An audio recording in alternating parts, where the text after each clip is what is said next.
If you're not eating food, you're not feeding your gut, right? And that disrupts your electrical signals to your gut to contract normally.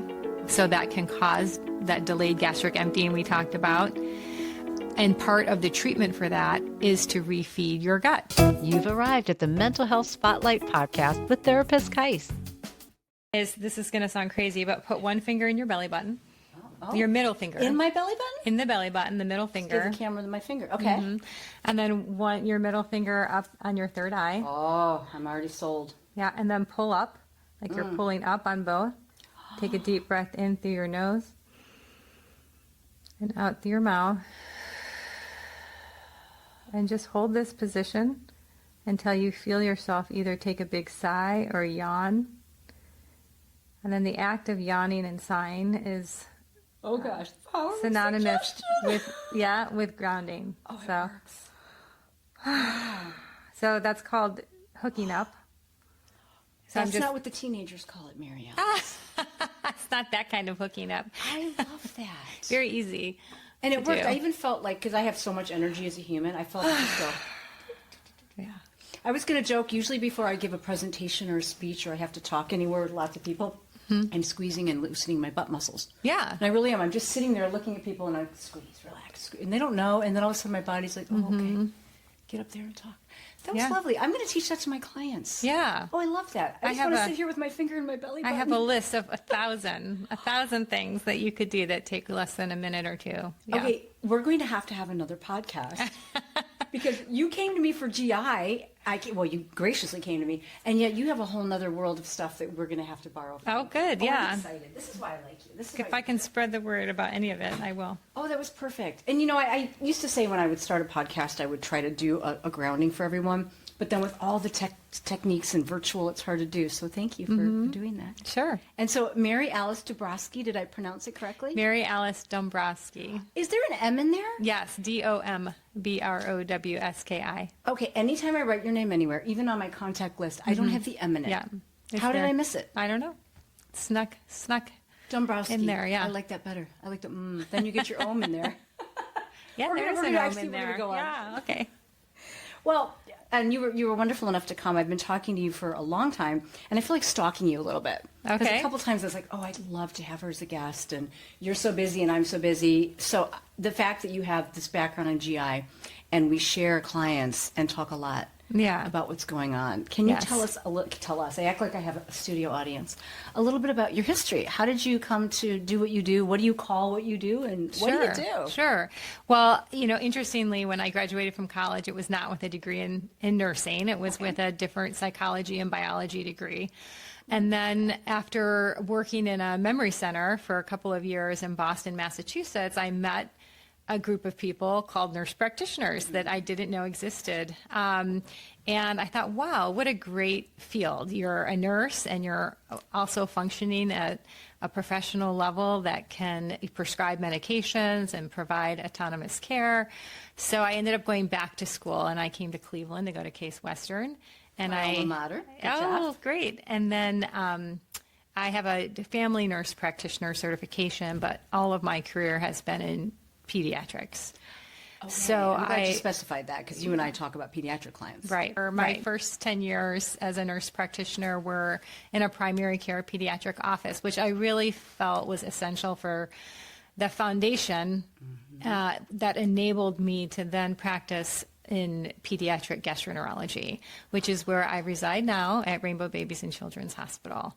I do general GI, but I do have a special interest in what used to be called functional disorders, or still functional disorders, in terms of chronic abdominal pain, irritable bowel syndrome, chronic dyspepsia, nausea. And then I have a special interest in autonomic nervous system disorders, such as postural orthostatic tachycardic syndrome. Can you say that twice? No. I can say POTS. The word. And also defecatory disorders, so children who have a difficult time with constipation, going to the bathroom, soiling. I have a special place in my heart to help children who are suffering, and adolescents. So I have handfuls, and some of them are adults now. Yes. Right. Yes. Really challenging. Yes. It's a basic human primal function. Yeah. And when it doesn't work, it has a lot of layers to it. And nobody wants to talk about it, right? I am the opposite. I love talking about poop, and because we all poop and eliminate, and so my clients are always shy. I'm like, we're not going to be shy here. You're gonna tell me what you did, what your poop looked like, and if you pooped, and awesome. Well, in your line of work, that's a lot of what you're talking about. Exactly. So you got this base in pediatrics, which really helped you understand probably the whole child, and then you went into GI. What brought you to GI? What made you interested in that area, or was it just an accident? I think it's 65% of all visits to the pediatrician are for a gastrointestinal complaint. 65%. It's a very large number, and many of those complaints revolve around digestion and constipation and abdominal pain. And, GI issues account for so much missed school by the children, missed work for the parents. There's so much psychology tied into GI.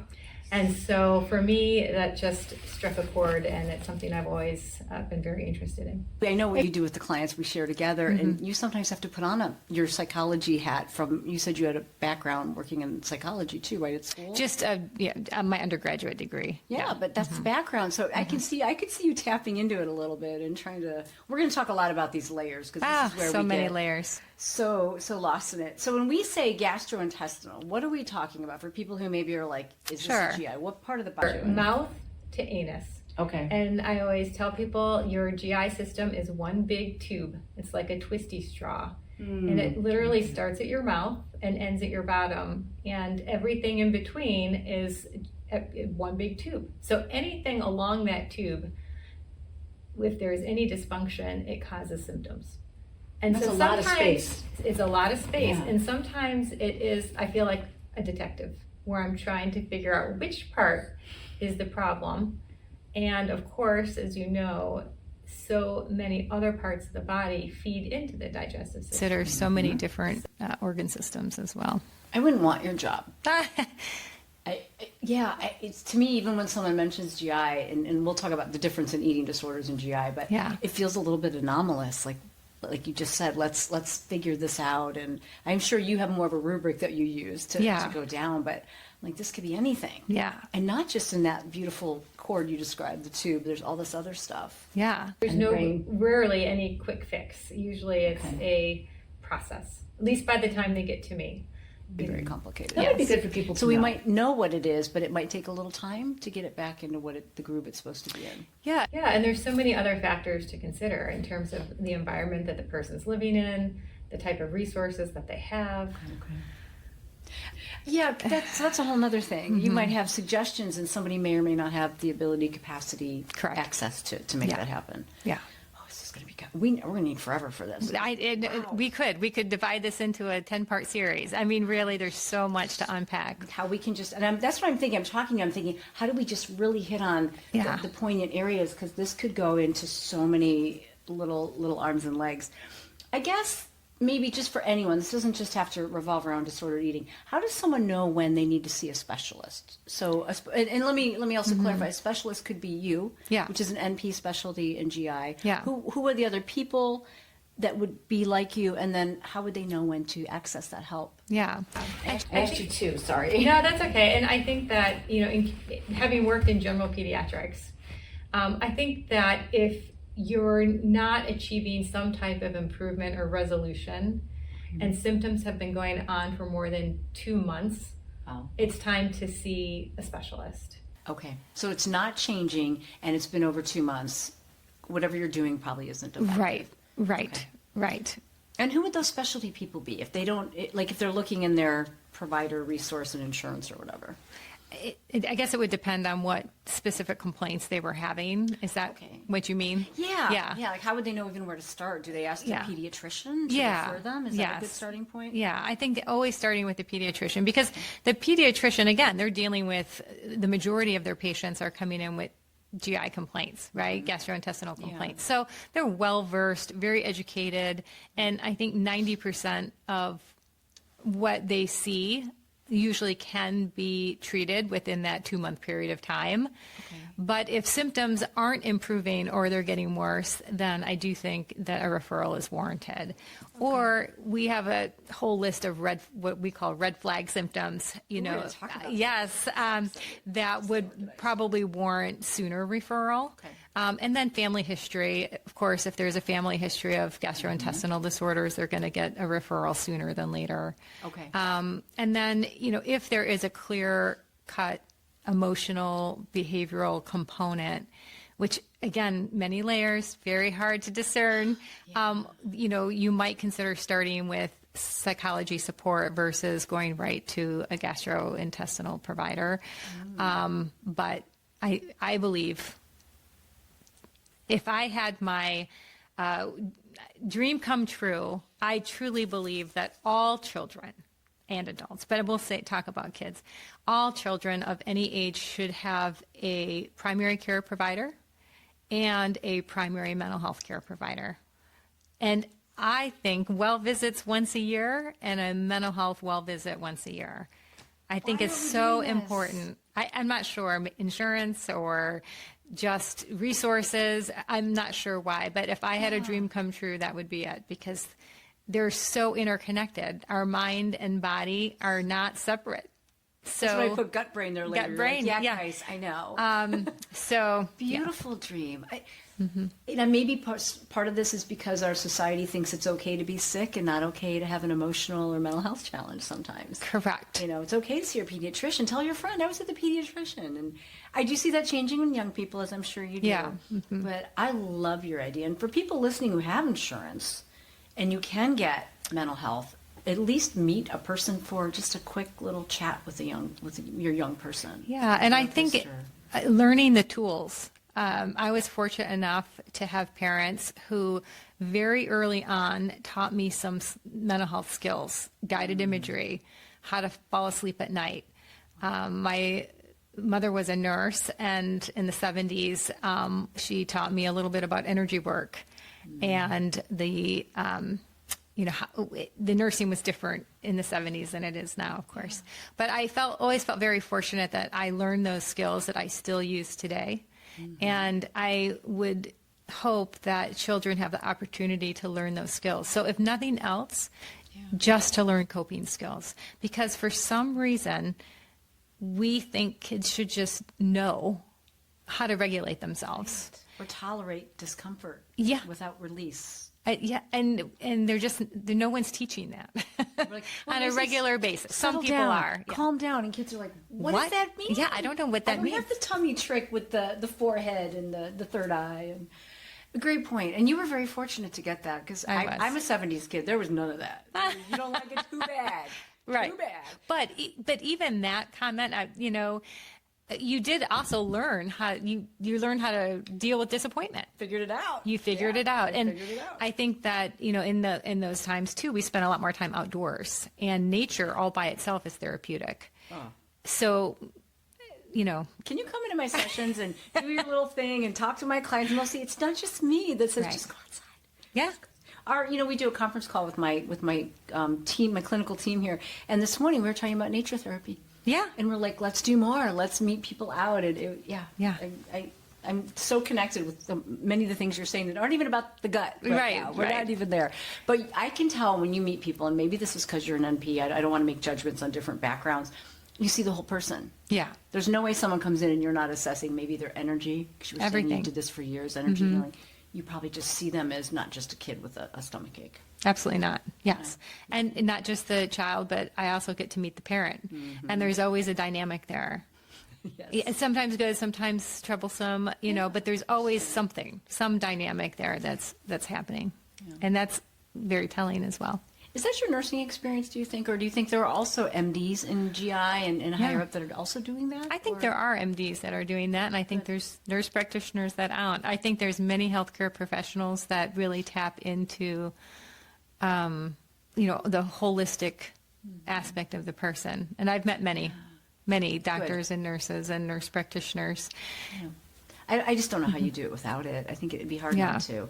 And with what you're doing, sometimes you may not be able to help them with the symptom, but you might be able to see them as a person. Yes. Which is, and I know that from clients who've had you. I can say that too because I know you do that. Yeah. But it's important to differentiate that. And I think the biggest challenge there is time. The time we get, a certain amount of time for a patient visit. If I could have an hour, right, versus, That's a great point. And like we typically mental health sessions are an hour. Yeah, okay. And we sometimes think it's not enough. But we also, you have so many more people that need to get in and talk about their symptoms too. So there's a blend in here. I see this. Well, isn't that what integrative medicine's moving to, isn't it? Where you have, everyone's in one place. So you have your GI person, your pediatrician, you have your mental health person, and you just kind of go around the circle when you come in. Perfect world. Yeah, and and they could all talk to each other. And exactly that's the idea. Because then everyone's like across the hallway and like, hey, I'm going to send you so-and-so, they're struggling with this. Yeah. So we know basically what you do and who you treat. I realize I put a question on here and it's so broad, but with disordered eating, I don't think I've worked with anyone who doesn't have a GI complaint. Sure. I really can't think of anyone at some point in their recovery or early on that doesn't. And we send some to you, and of course, you work with them. How would you get at vetting out the difference between eating disorder GI symptoms and an actual GI challenge? How do you begin the process of finding out what's actually going on and ruling out bigger physiological problems? Yeah. And I think they're so intertwined. It's such a challenge. That's why asking you was mean, but I guess maybe we can that's talk okay. about why it's so Let's hard. talk about it. Yeah. And I think that when they come to see a GI specialist, I'm obligated to first rule out any other disease process that needs to be treated. Okay. And so, oftentimes the symptoms are abdominal pain, nausea, bloating, weight loss, right? Which can be from other other things. Yes. So no matter what, in the back of my mind, I'm thinking about, could this be inflammatory bowel disease, which is Crohn's or colitis? Right. Could this be celiac disease? Could this be eosinophilic esophagitis, which is an allergy condition of the esophagus where allergy cells called eosinophils cause swelling of the esophageal tissue in the throat, making it difficult to swallow, and often is associated with symptoms of nausea and vomiting and acid reflux. How common is that, Mary? I don't know the answer to that off the top of my head. I will say this. When I first started as a nurse practitioner 25 years ago in general pediatrics, it did not exist. We didn't know what this was. So even if a biopsy came back and said eosinophils, we thought it was just a complication of acid reflux. So it is a relatively young disease. Now we know, I'd say the last 15 to 20 years, that this is a condition that if left untreated can cause a stricturing or tightening of the esophagus, which in an older adult, 70-year-old, 50-year-old, 60-year-old, might lead to food impactions, difficulty swallowing, choking while eating, requiring dilation of the throat, right? So as an adult, it probably got missed when they were children. Absolutely. And then now is being treated in its worst case scenario as an adult. So as providers, now we pick this up in kids as young as 2-year-old, 3-year-old, 4-year-old, as well as adolescents and teens who might complain of difficulty swallowing or have a phobia of swallowing or choking. This exactly. Like many of our ARFID clients who have an issue with the swallow. Or so I would argue that anyone with ARFID deserves an upper endoscopy, because that is the only way that this can be diagnosed. Okay, so you mentioned upper endoscopy. Yes. So someone coming in not knowing what's going on, does that also an upper GI? Is that what people call that, or am I giving it my own little name? So anyone that comes in with these complaints, they deserve the gastrointestinal workup at least. Okay. So, which would include some blood work, obviously a physical exam, a complete review of systems, and then if they have any complaint of difficulty swallowing, which is also called dysphagia, any difficulty swallowing, choking while eating, or acid reflux that's not responding to treatment, I believe they deserve to have an upper endoscopy, which is the camera that goes in the mouth, down the throat, to look for these allergy cells, which is the only way that it can be diagnosed. Okay. Now, an upper GI, so it's sometimes called that in the adult world, but in kids, an upper GI is a different kind of study. That's a radiology study that they swallow barium to outline the throat and stomach, and we take x-rays to to view the anatomy of how things look. But to do the scope procedure is the only way to truly diagnose eosinophilic esophagitis. Yeah. And then if they weren't doing that and they were doing the one where they're swallowing the barium, what would be the purpose for that one? And is that part of the workup as well? That's not usually part of the workup. Okay. Yeah. We usually reserve that for other situations or infants or younger children who are having a lot of vomiting. Okay. But So when an adolescent or, school-age child comes in, if they're having any swallowing dysfunction, we're going to want to take a look inside and get some biopsies. Yeah. So you do that part, you do the test. What about, I know clients have had, I'm going to get the names That's wrong. okay. Like elimination tests where you Yes. watch how quick that the body gets rid of food. Yes. What is that called? Yes. I'm not giving it good words. Yes. So, after we look inside the esophagus and the stomach, we take biopsies. During that one scope procedure, we can also rule out celiac disease. From the upper one? Yep. Oh, Yep. wow, We I didn't take, realize in fact, there's a blood test that screens for celiac disease, which, by the way, is gluten allergy, specific allergy of them to the GI tract. And the only treatment for that is true gluten avoidance or elimination. And a So- real reason to not eat Yeah. gluten. And a real reason to not eat I gluten. said it. I Yes. said it. My Yes. brother has celiac, so he doesn't have to have gluten. It's Yeah, okay. my brother, I can't even speak. My daughter also has celiac disease, and that's an interesting story because Especially for a young person. she wasn't eating, and it was very challenging and trying to navigate the emotional and the behavioral aspects of that, but then ended up having celiac. So anyway, that's another can I story ask how for old was another. she? Yeah, I have 14-year-old twin daughters. And how old was she when she was diagnosed with So she stopped eating around age 3-4. Oh, she was a little. Was scoped and was negative, did all the blood work for celiac, but then a couple years later, things weren't getting better, and so ended up getting rescoped and then was diagnosed with celiac and is doing well. She's doing great. Yeah. You can treat celiac Absolutely. very well. Yeah, and your symptoms do go away. Yeah. Hard for a young person, though, to be like, you can have the gluten-free pizza, the cauliflower crust. So that's still a journey for you. She said she forgot what gluten tastes like. She's fine. Yeah. Maybe that's the advantage then of being young. My brother was 40. Oh, and I thought that he was would be dying of hard, yeah. everything, and we made fun of him as a kid because he's always gassy, and we used to joke, we were too poor to have allergies, and then we find out that he had I think one of the biggest allergies. It's really was tough celiac. one. It was just never diagnosed. Yeah. We're like, oops. Yeah. Yeah. So I'm glad you found your daughter's care for that. Yeah, and an important thing to note too about celiac, which could be another podcast, but is I told you 45 minutes, but we'll see. is that it can be diagnosed at any age. So you have a genetic predisposition for it, but you could do blood work at age 8 and it's negative, and then at age 40 and it's positive. So it's not one and done testing. It's if you have symptoms, you may need to follow it for several years and retest. If you have a certain condition, such as any thyroid disorder or diabetes or Down syndrome, you have a higher incidence of celiac.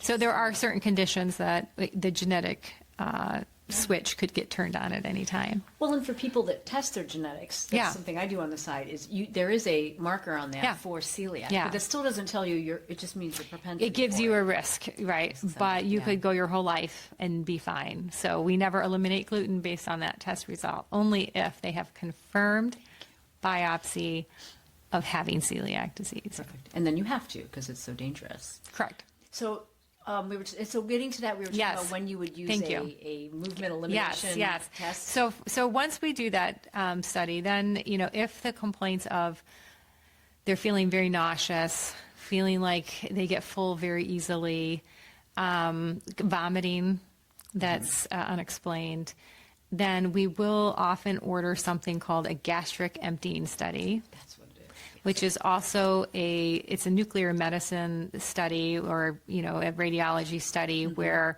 the individual will eat something like scrambled eggs or yogurt or oatmeal that has a radioactive, radio-opaque type substance in it that will show up on a X-ray, and they will eat it and then get an X-ray every hour for 4 hours. Wow. And from that, we can see how fast food is leaving the stomach and going into the small intestine. And if it is greater than, I think, 90% of the food after 1 hour still in the stomach, we know that their emptying is delayed. And that does happen. But the important thing to note with any of these conditions, but especially this one, is that it could last for days, weeks, months, or years. So just because I have it today doesn't mean I'm going to have it tomorrow and the next day. So when we're working with adolescents and teens, it's really important to let them know this does not define you. This can get better. This isn't forever. It doesn't need to be forever. I just don't know when it's going to get better. That's well said, because it's a hard thing to hear, especially for someone young, that I have this thing where my body isn't doing what it's supposed to. Right. And in many of these cases, we're talking about the scans and the tests. I assume also there's medication routes for these, depending on what they are. So you probably have a lot in your arsenal that shows efficacy in helping. Yeah.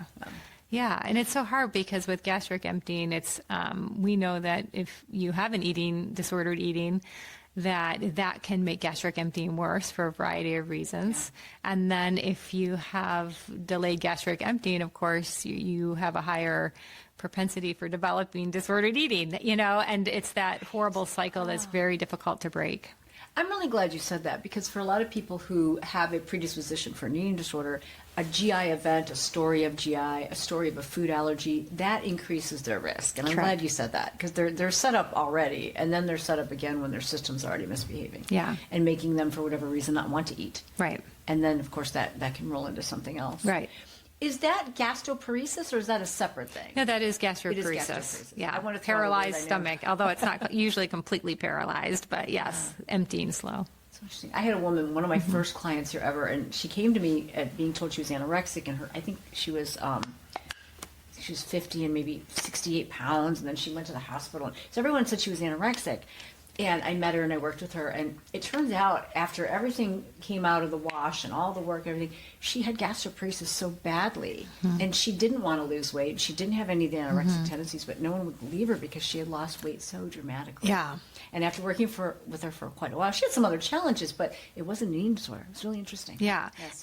And that's a great point. And that's why it's so important, I think, to not make assumptions and to really investigate before just automatically diagnosing someone with disordered eating. Yeah, and knowing all the pieces. And she's like, Kais, I don't have one. I said, okay, let's talk. Let's find this out. And a lot of times people will tell you that they do. Yeah, we've had a lot of referrals come in where someone was told they had a disordered eating, and they ended up having inflammatory bowel disease, right? And so that's always in the back of my mind. Is I don't want to miss something. Or vice versa. Someone comes to you for something else, and you find out it's because you're not eating. Correct. Or you're eating very volatily. Right. I see why. Yeah. So how would you know, well, maybe not even how would you know, so for common eating disorder symptoms, and we're talking mainly about restriction or purge behavior, and ARFID, I assume you get ARFID cases too. What would you see? What would we look for? Or I should say more so, what are the common ailments or symptoms? Right. I think, I get the advantage of having some lab work possibly in front of me, maybe a couple tests that have been done. And when I see that everything is coming back normal, all my tests are normal results, the restrictions continue. And, that's sort of my red flag, right? The weight loss continues no matter what intervention I recommend. So, and that's when I'll, have that very difficult conversation. And I think it's one thing that's important is every patient we see, and I can speak for all the providers, we're always asking about body image. Do you feel like you're worried about losing weight? Do you feel like you're not happy with the way your body looks? Which is kind of a loaded question because so many of us, based with social media, it doesn't matter how old you are, we're always super aware, right? trying to make our body look a little bit different, right, in our mind's eye. But it's our culture. Yeah, it's our culture, right? How can we escape that with social media? But I think that when nothing is working, then for sure we're gonna go ahead and call it disordered eating. Okay. But Kais, I think one thing too is that even if someone has celiac or inflammatory bowel disease, they can also have disordered eating, right? And I will use that term pretty early on. Okay. Because I want the person to understand what disordered eating is. It doesn't mean that you're bad or that it's quote unquote all in your head, which is my least favorite statement on the planet. It's absolutely not. No. It's just mean that you're not eating well enough to keep your nutritional needs met. And that can be for different reasons. For different reasons. Because you have anorexia. Correct. Yeah. And you can have disordered eating and not have an eating disorder. Yeah. But it can still be, I would argue, probably enough pathology to equal these symptoms too, though. Absolutely. Even if the intention's Absolutely. not there. Yeah. So if somebody doesn't show up on the test, but they have a history or they're starting to have a history of disordered eating, can those tests, though, become true later? Can some of the challenges you have from constant restriction alter some of the diagnoses? And then all of a sudden you have a person who does have both all of a sudden. Now they have the eating disorder, they have what restriction brought on, but maybe it's created another GI problem? Absolutely. Okay. Yeah. Yeah. Because we can have both, right? We can have someone who didn't have a GI issue, has an anorexia, say, and then now has both. Yeah. And so they're suffering from two things at that point. Right. Right. And then the treatment, that's where it's really important to have a multidisciplinary team. And that's where we really need the psychology support. Again, I would argue that all the kids I see could, if we could all benefit, right, from a cognitive behavioral therapist. Your way, we'd be okay. But that's where getting them involved early on, even if the investigation is still ongoing into other conditions. Yeah, because Yeah. to see the whole piece of that, because, or sometimes clients will say to me, the reason I'm not eating is because Correct. of the distress. And I see you normalize that's part of what your stomach's going through. Right. But also there could be underlying, and so there's always this desperate desire to fix an underlying thing. Right. And that's where it's important to help the family understand, if you're not eating food, you're not feeding your gut, right? And that disrupts your electrical signals to your gut to contract normally. So that can cause that delayed gastric emptying we talked about. And part of the treatment for that is to refeed your gut, right? So that's important for the individual to understand and the family to understand. We hear a lot, we want the root cause. Well, that's not an easy answer, right?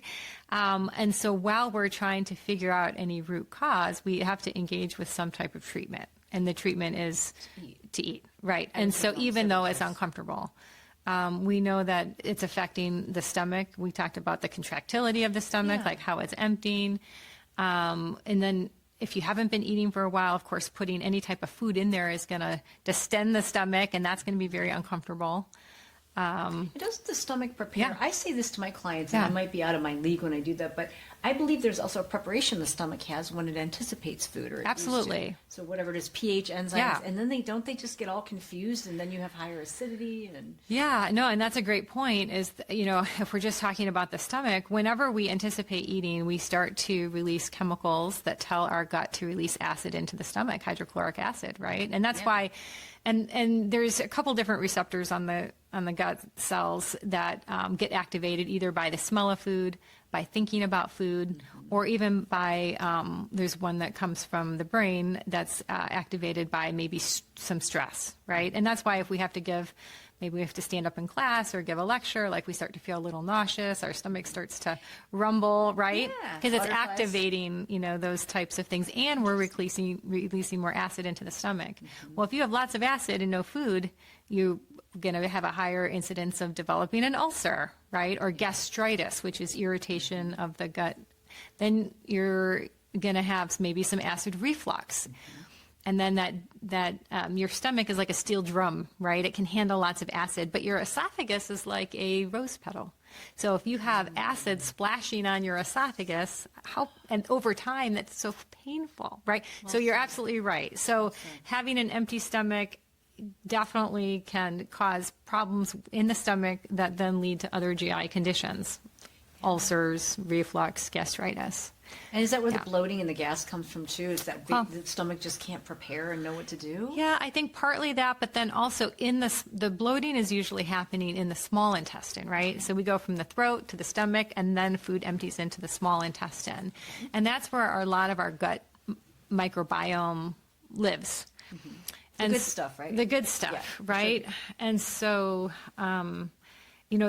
if you're not feeding your bacteria in the gut, then you're also going to develop complications, right? Okay. Because those bacteria depend on fiber and they depend on nutrients to come through. So you could literally start to starve your gut microbiome if you're not eating, right?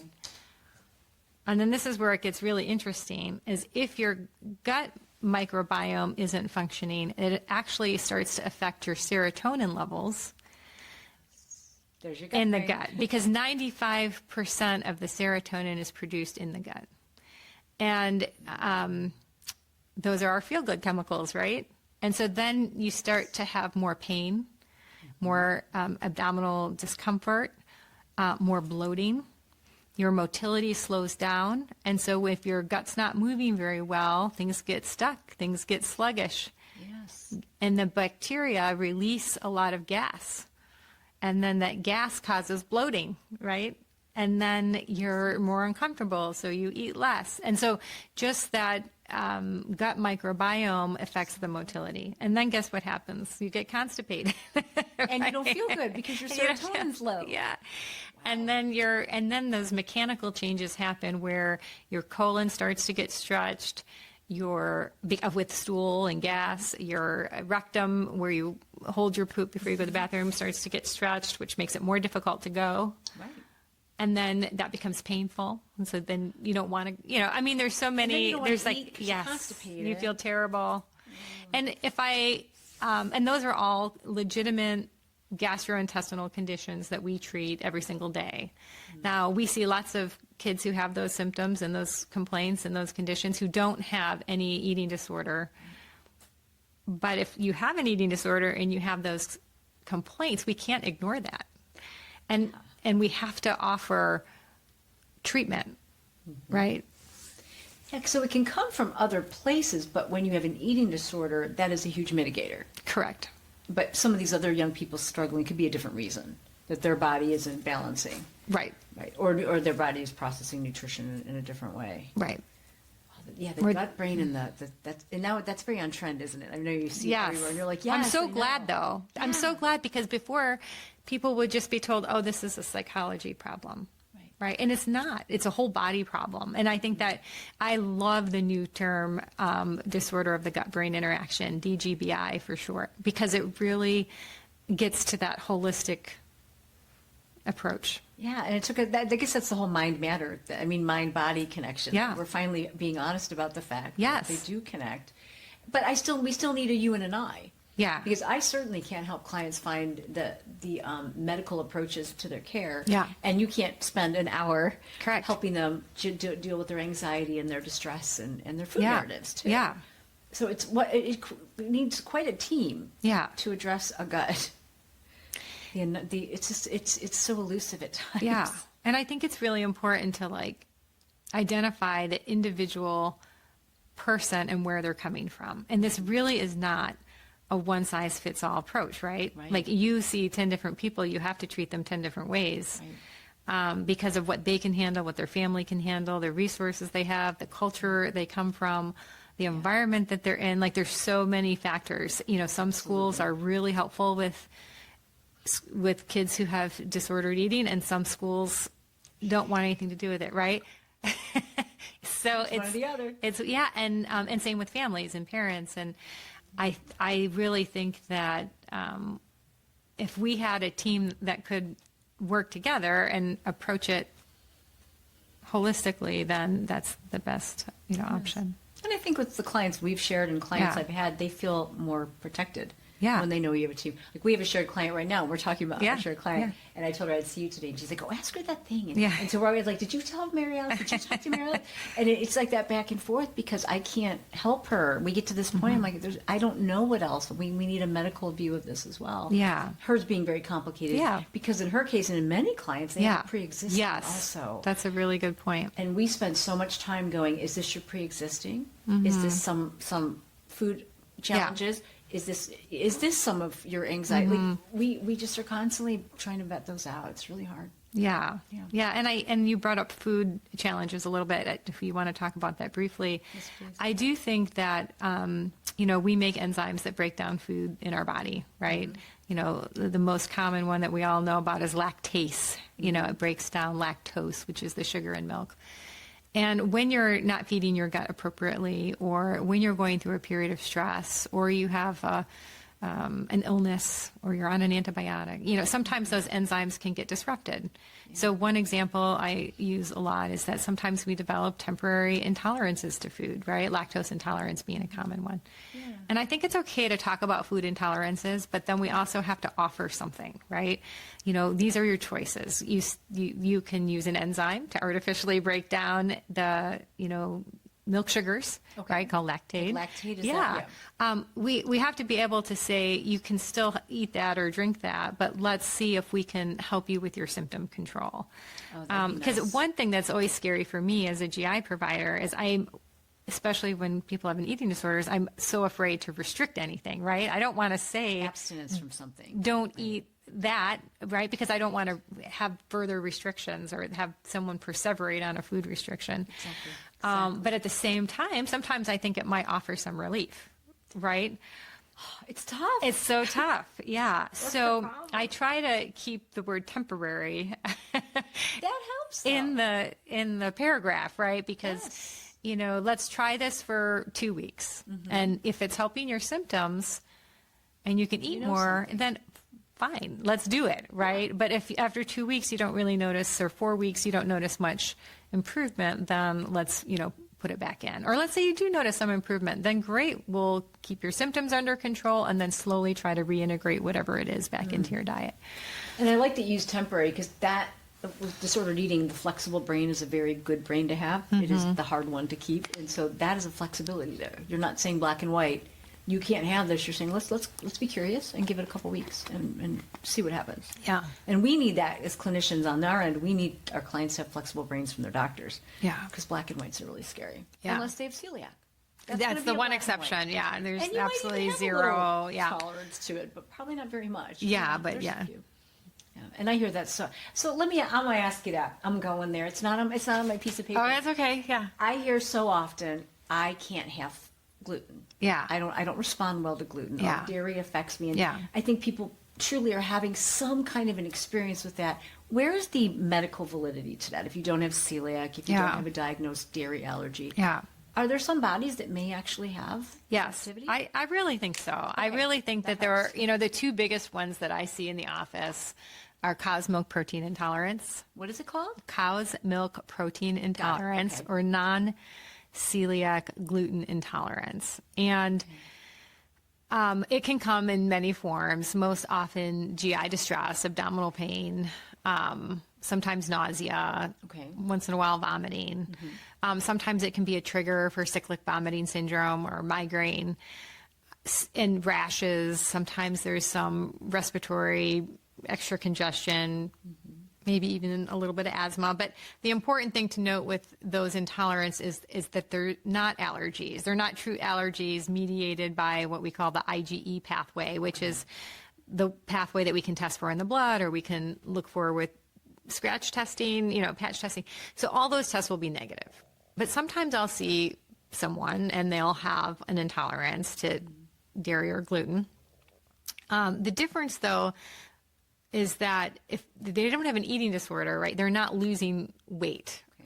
And most often we can come up with so many alternatives to dairy and gluten that they're enjoying a healthy diet. Especially, we have the best registered dietitian that works with us. I know you have some good ones too, but you I don't know if I should say her name, but Nicole Lydiard, she is phenomenal. And now I'm glad Yeah. you mentioned how important the dietitian is in this Yeah. whole conversation. Yeah. We didn't mention them yet. Oh. I work with all the dietitians. Yeah. You work with them.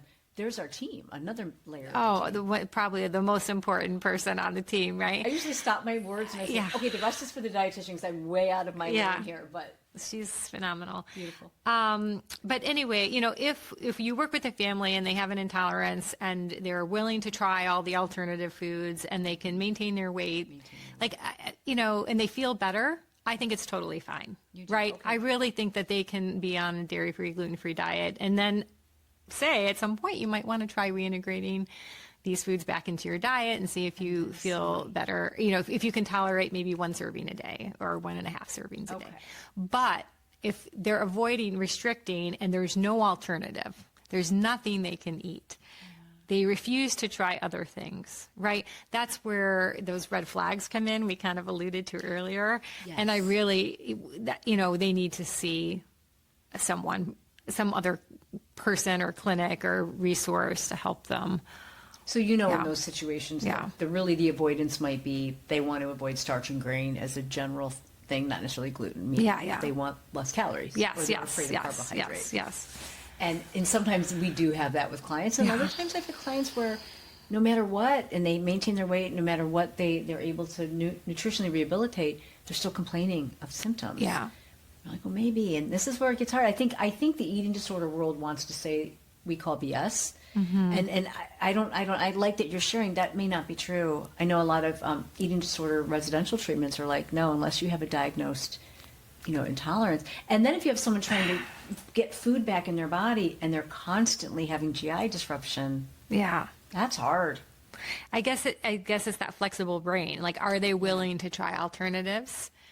And enough right? of them. Can they have gluten-free pizza or with dairy-free cheese? I mean, if Or they're vegan willing to cupcakes, eat that, even though there's no correct. flour cup or whatever the Correct. difference is. So, Yeah. and that's where I have the advantage of seeing a lot of individuals who do feel better on special diets who don't have an eating disorder, right? They're better, right? And then I don't see them anymore because they're feeling better.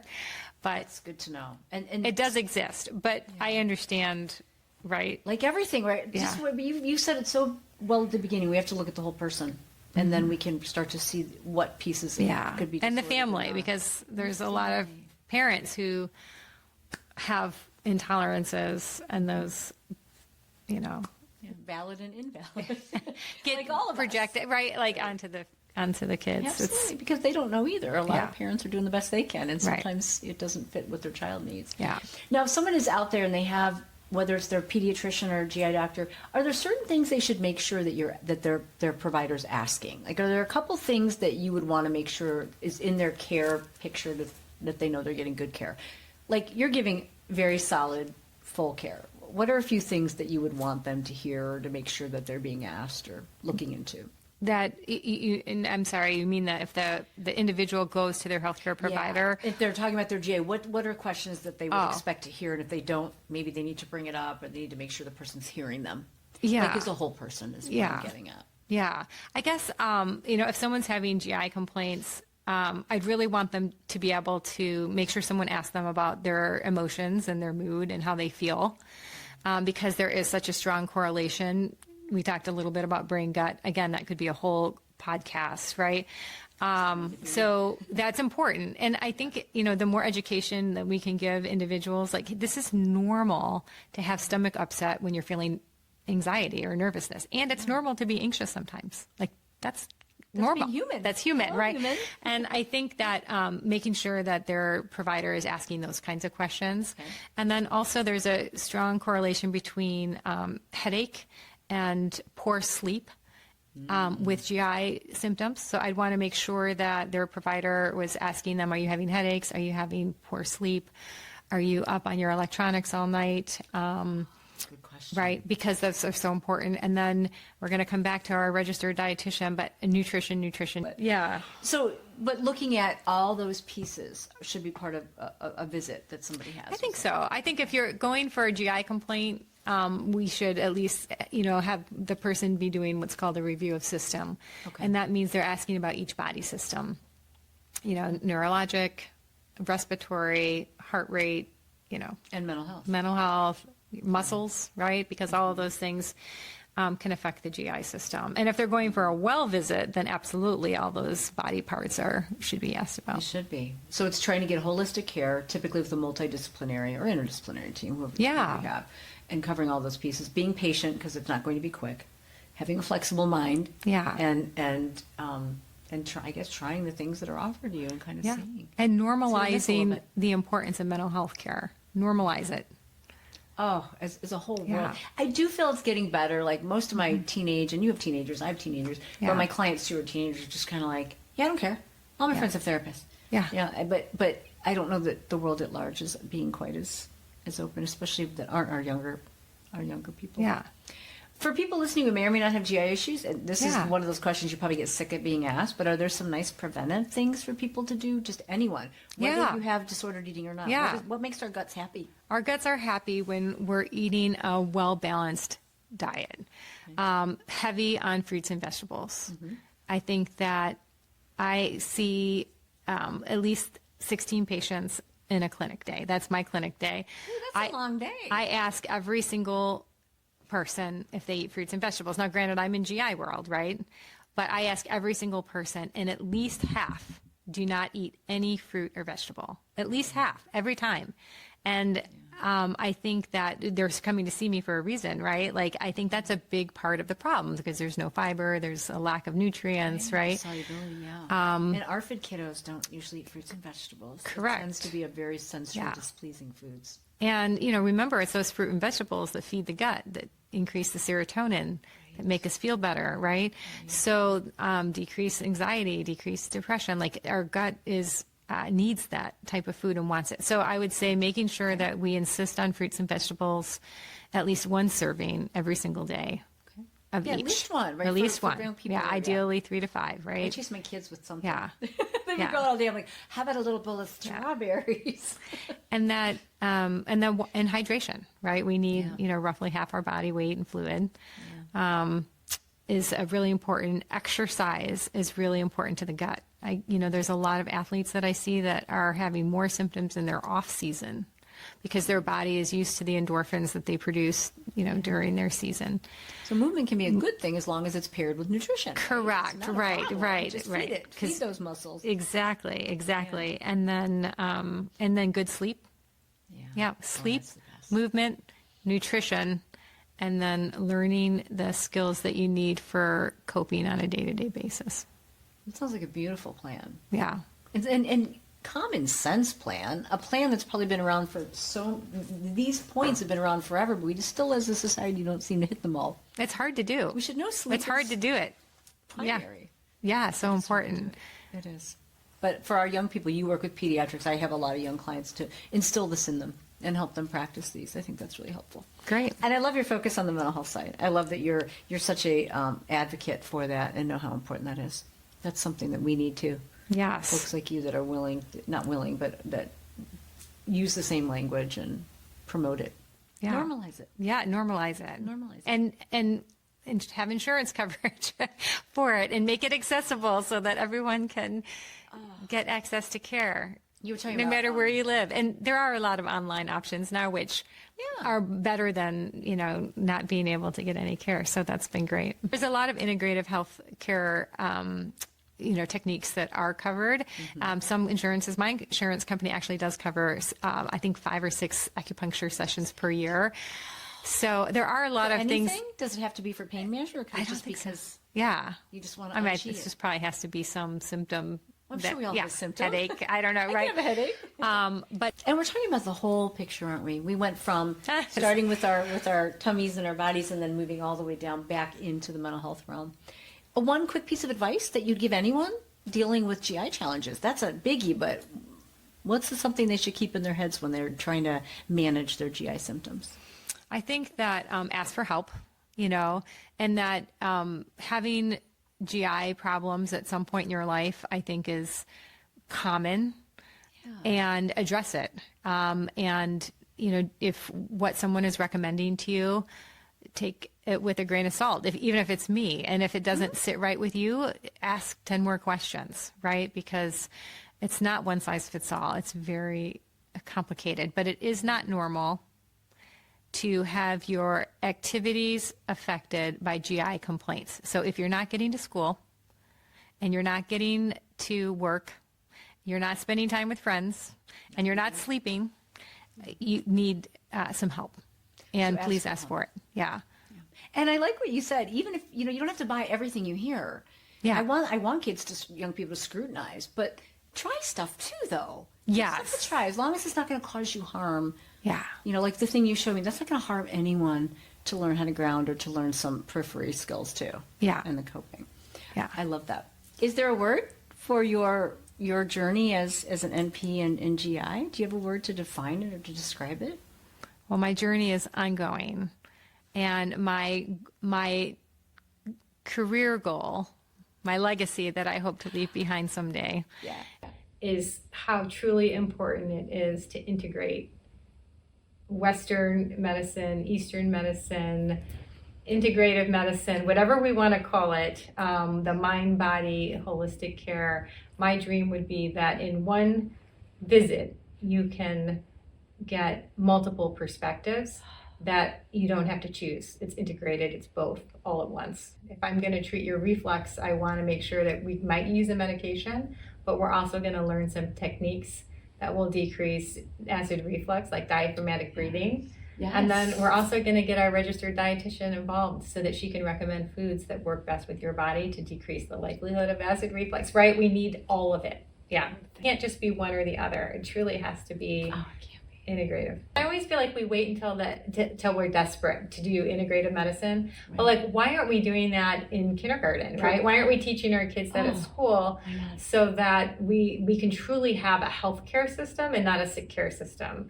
That we can do more wellness to prevent illness. How many eating disorders could we maybe prevent or decrease if we introduce some of these concepts early on? I agree with you. Gospel. So we're going to have to set up our next session to talk about your 1,000 little distress skills. I love talking with you. You did exactly what I wanted, which is sharing just some normalizing as well as some really important pieces about GI health. And I think for anyone, I don't think you had to have an eating disorder to hear this and really learn something from it. Thank you guys. Thanks for having me. I'm glad I had you. Can't wait for you to come back. All right. Thanks for listening to the Mental Health Spotlight podcast, helping you hold hope on your recovery path.